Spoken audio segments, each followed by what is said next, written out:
En 2001, j'étais correspondante à Moscou et je suis partie à Vorkuta, une ville au pied de l'Oural polaire qui littéralement a été construite sur les os des prisonniers du Goulag.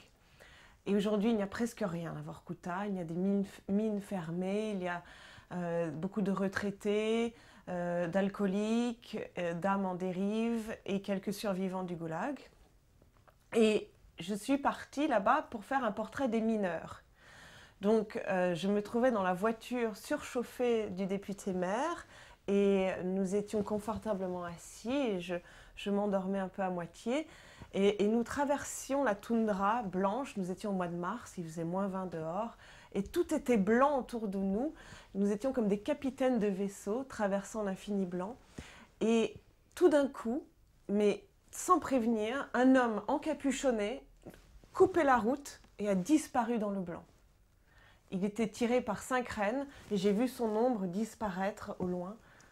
Et je me suis retournée vers le député-maire et je lui ai demandé « Mais qu'est-ce que je viens de voir ces 3 secondes justement ?»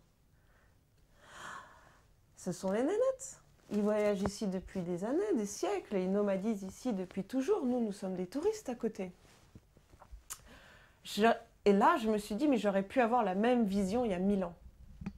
Et cette image, ce choc, cette rencontre impromptue m'a fait penser que peut-être il reste encore des nomades dans le Grand Nord russe, dans le Grand Nord sibérien, qui, à l'opposé des Inuits du Canada, ont préservé leur mode de vie ancestral.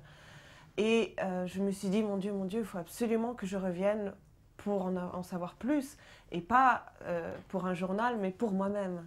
Mais cette vision a provoqué en moi un électrochoc et a bouleversé ma vie dans le sens où je pensais que ce monde des rêves des Inuits et du Grand Nord était inaccessible puisqu'il appartenait au passé. Et cette vision m'a donné l'espoir que peut-être que non, ce monde magique, merveilleux et mystérieux était peut-être encore vivant et que donc on pouvait encore aller l'explorer. Et c'est pour cela que je me suis promis de revenir. Et quand vous rencontrez les nénettes au fur et à mesure de ces voyages, est-ce que véritablement vous vous rendez compte qu'ils ont réussi à conserver leur mode de vie ou est-ce que finalement l'image est plus nuancée? Beaucoup ont préservé leur mode de vie ancestral et certains vivent aujourd'hui dans des villages, souvent parce qu'ils y sont forcés. Et ce qui est intéressant, c'est la différence entre les hommes et les femmes. On va trouver plus de femmes dans les villages que d'hommes. La raison pour laquelle elles choisissent de quitter la toundra, c'est parce qu'elles ont envie de devenir quelqu'un d'autre qu'une femme d'éleveur de rennes. Alors qu'un homme, lui, la toundra l'inscrit dans sa vérité.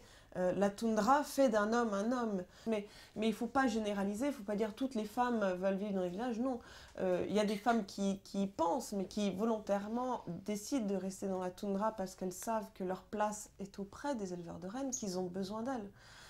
Et puis se détacher de sa famille, c'est un déchirement profond, douloureux et qui ne se fait pas facilement.